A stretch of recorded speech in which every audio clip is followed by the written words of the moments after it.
Okay, so what we're going to be looking at, so we're going to be looking at simultaneous equations. All right, we're going to be solving these simultaneous equations, the system of simultaneous equations rather, we're going to be solving it graphically. Okay, so that means what we are doing, we are going to graph these two equations. They're also called linear equations because the graphs for these two equations are straight lines.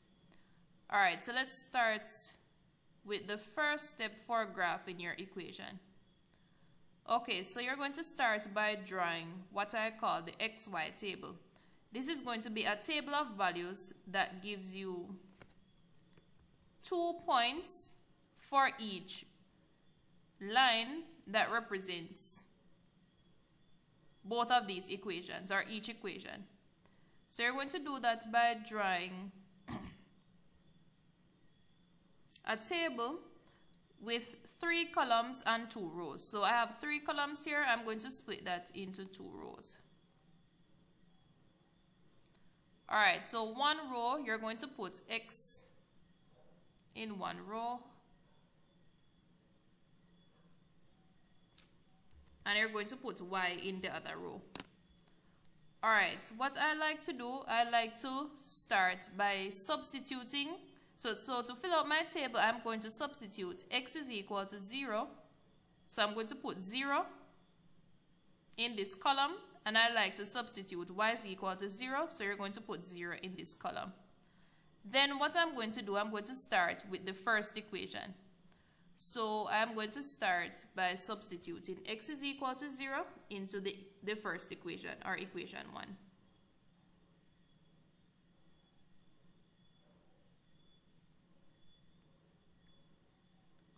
Alright, so I'm going to put 0 where X is,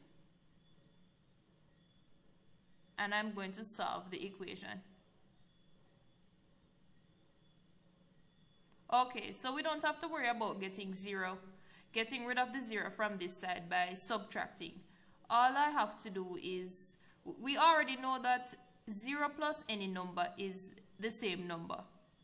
So I know that 0 plus Y is going to give me Y, and that leaves me with Y is equal to 1. So I'm going to put 1 in this space here, because when I have a value, when X has a value of 0, Y has a value of 1. So I put the 1 there. Then I'm going to substitute Y is equal to 0. And I'm going to fill it in this space here. Or what I should have done, I should have just erased.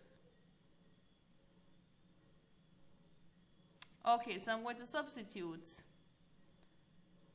Y now is equal to 0. That's going to give me X plus 0 is equal to 1. And here again, you'll see that we won't have to worry about carrying this 0 to the other side by subtracting, because we know any number added to 0 is itself. So I'm going to get X on this side is equal to 1. Alright, I'm going to put 1 in this space because when I substituted Y is equal to 0, I got a value of 1 for X. So what am I going to be doing with this table? This table now is going to give us 2 points that we are going to use to graph the first equation. So each column gives you the X coordinate and the Y coordinate for a point. So let's start with the first point. The first point, the X coordinate is 0. And its Y coordinate is 1. So I'm using the column to tell me what my X and Y coordinates are. The second column now, my X coordinate is going to be 1 and my Y coordinate is going to be 0. Okay, so what we need to do, we need to plot these 2 points on our graph. Alright, so when you're doing your graph paper, when you're drawing your coordinate plane on your graph paper, start by drawing the 2 axes. Now, I prefer to draw the y-axis through the center of the paper. So my y-axis would be the vertical axis, try to get your y-axis through the center of the paper. In this case, I won't have it exactly through the center, but it's roughly in the center of the paper. Okay, so I have 1, 2, 3, 1, 2, 3, 4 on the other side. So it's roughly through the center of the paper. Okay, also try to use the bold lines. Don't use the finer lines between each bold line when you're drawing your axes. Okay, the next axis now is going to be our x-axis. And again, try to get your x-axis through the center of the paper, exactly through the center. So in this case, I can get it exactly through the center. 1, 2, 3, 4, 5. 1, 2, 3, 4, 5 blocks or bold lines under my x-axis.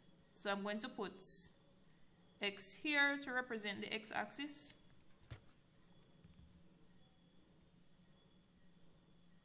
Okay, so all I have to do to get my coordinate plane, I need to go ahead and write in my numbers.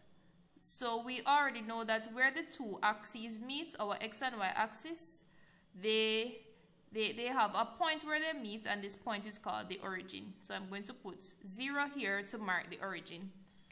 Okay, so the origin is where you would put 0. Then we're going to go ahead and put in the other numbers. We already know that these two lines are actually number lines. And on a number line, the positive numbers go to the right, the negative numbers go to the left of 0. So I'm going to put my positive numbers on the right side of 0.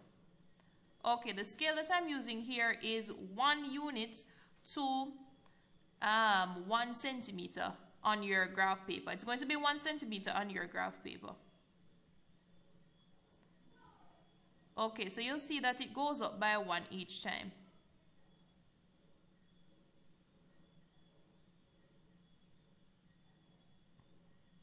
But you don't have to use this scale. What you can do, if you find out, for example, if I got 15 for x, and there's no 15 on my y-axis, my x-axis, you can always change the scale. So instead of going up by 1, you can put, for example, 1 centimeter for every 5 units.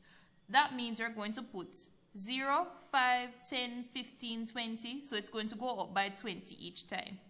So you can do that instead. If you find out that the numbers in your table cannot fit on your graph, you can change the scale. Meaning you can change the numbers to go up by a different amount. So you can change it to go up by 10, that's going to be 10, 20, 30, 40, and so on. Alright, so let's go ahead and fill in the numbers on our y-axis. In this case, the vertical axis, the positive numbers are going to go above 0. So I'm going to put in those numbers, and you'll notice that I only use the bold lines for putting my numbers. So try to use the bold lines when drawing your scale. Okay, then I'm going to put my negative numbers below 0. So your positive numbers go above 0, your negative numbers go below 0 on your y-axis. And I'm going to put as many numbers as I can fit on my graph paper. Okay, so now that we have our x and y axes, we can go ahead and plot these 2 points. Now I need to find out where 0, 1 is. Whenever you're plotting points, you always start from 0. You always start from the origin. Alright, so to do that now, to plot this point, I am going to have to start from 0. In this case, the x-coordinate is 0, so that means I'm going to move on to my y-coordinate. I'm already at 0 on the x-axis, so all I have to do is find my y-coordinate, which is positive 1. So I'm going to go up in this case, and I'm going to find positive 1 on my y-axis. And I'm going to use red to mark this point here.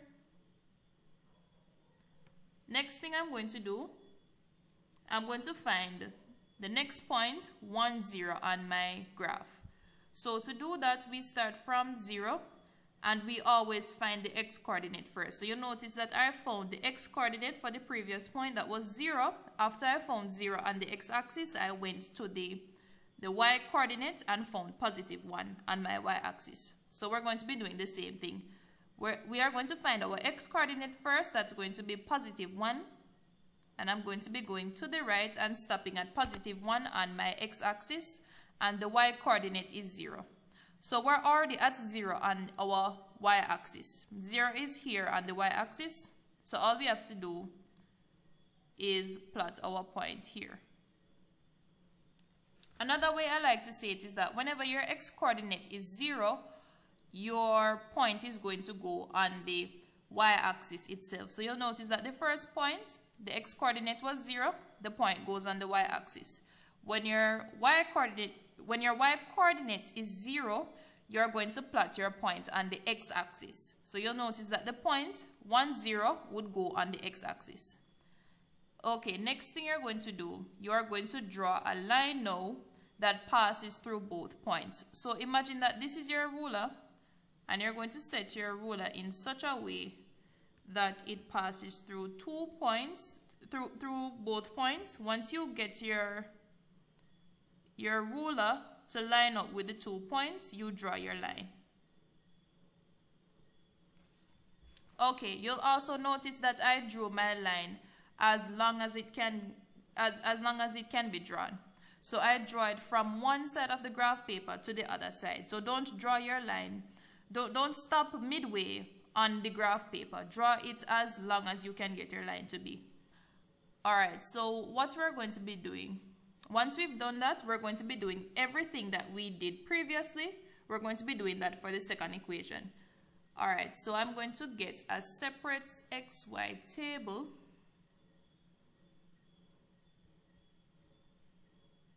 So like I said before, it's going to have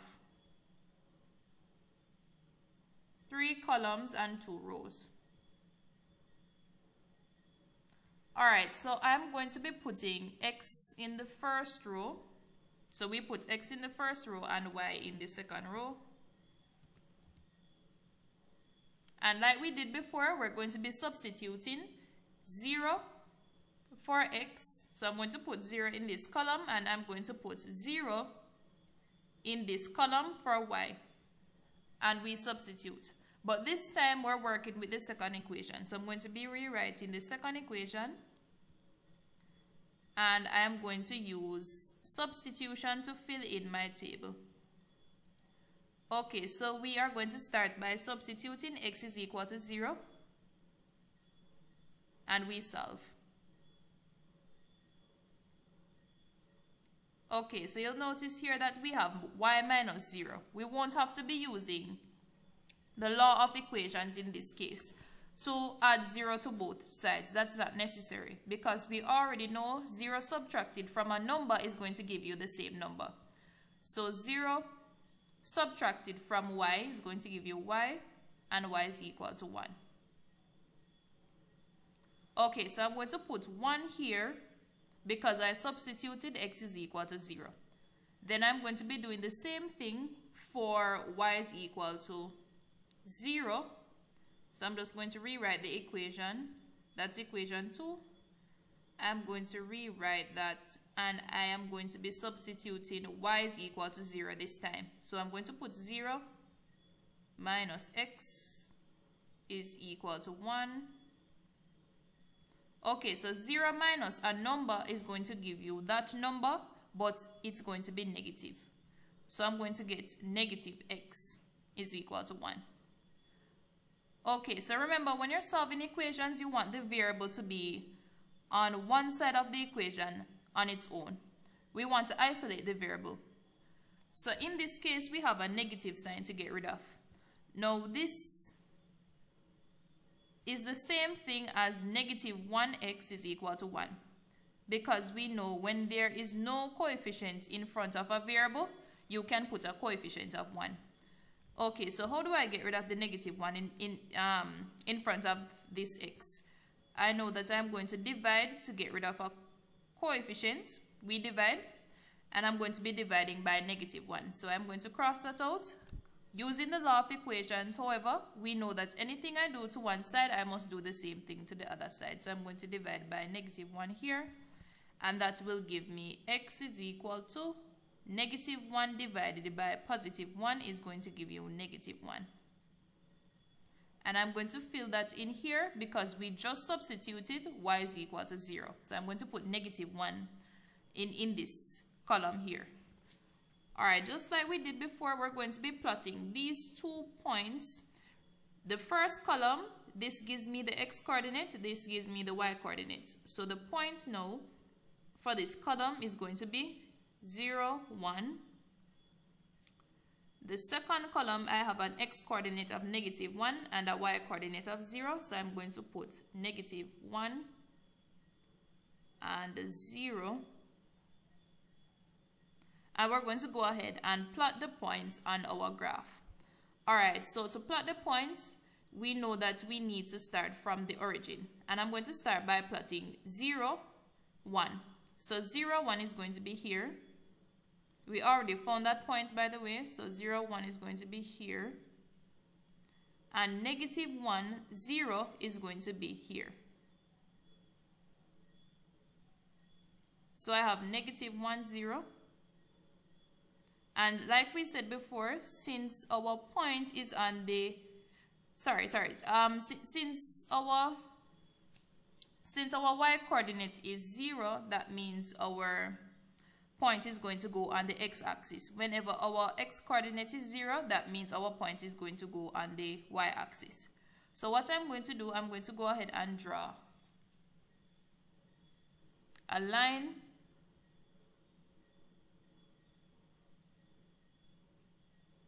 that passes through the 2 points. So we're doing the same thing that we did before. And you'll notice that I am drawing my line as long as possible. So you just adjust your ruler. So imagine that this is the edge of the ruler and you're just going to adjust and move it until you get your line. Until you get your line to pass through 2 points. It's a little off. It should be through the center of the point. However, I think this is as best as I can get it. Let me try to. Oh no. Okay. Alright, the last step is to find the point of intersection. Well, it's not really the last step, it's the second to last step. So our point of intersection is where the 2 lines cross or meet. Alright, so what I'm going to do now, I am going to find out what are the coordinates for the point of intersection or where the lines meet. So I'm going to put the coordinates for this point where the 2 lines meet. This point is going to be 0, that would be the x coordinate, and the y coordinate is going to be 1. So this is the coordinates of the point of intersection. Alright, my final answer now, I am going to be writing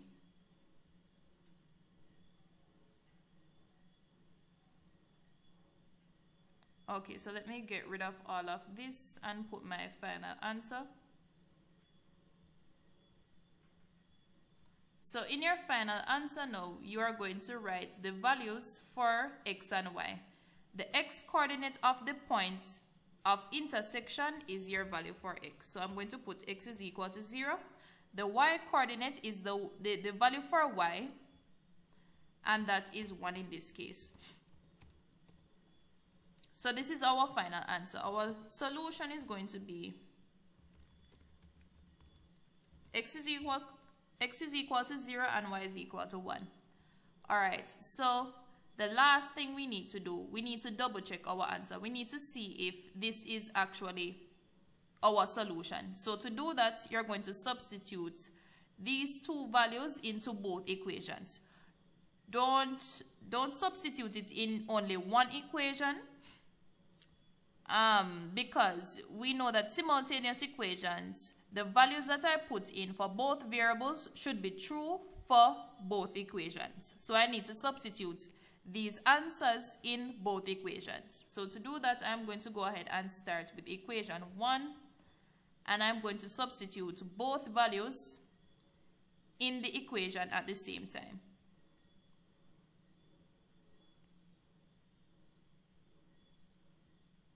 Okay, so I'm going to put x would be 0, and y is going to be 1, is equal to 1. And we can see here that we're going to get the same number on both sides of the equation. That means our answer is definitely correct. So I'm going to put a mark here to show that it is correct. Okay, but remember we need to also substitute these two values into the other equation as well. Otherwise, we have not found the solution for the system of simultaneous equations. So we're using the second equation now, and that is going to be y minus x is equal to 1. And I'm going to go ahead and substitute y is equal to 1 and x is equal to 0. And you'll see here again, I'm going to get the same number on both sides of my equation. So that's going to give me 0 subtracted from 1 is 1. And I have 1 on both sides. That means my answer is definitely correct. Okay, so what you need to do, just put in your values. You're going to substitute your values in both equations. And once you get the same number on both sides, that means your answer is definitely correct. So once you find your point of intersection, that means you have found the solution to your to this system of simultaneous equations. And you always double check the answer, because anything can go wrong during the plotting of the points. If you mistakenly put the points where they aren't supposed to go, you're going to get a different answer. So to double check or to ensure that we have the correct answer, we always substitute these values into both equations.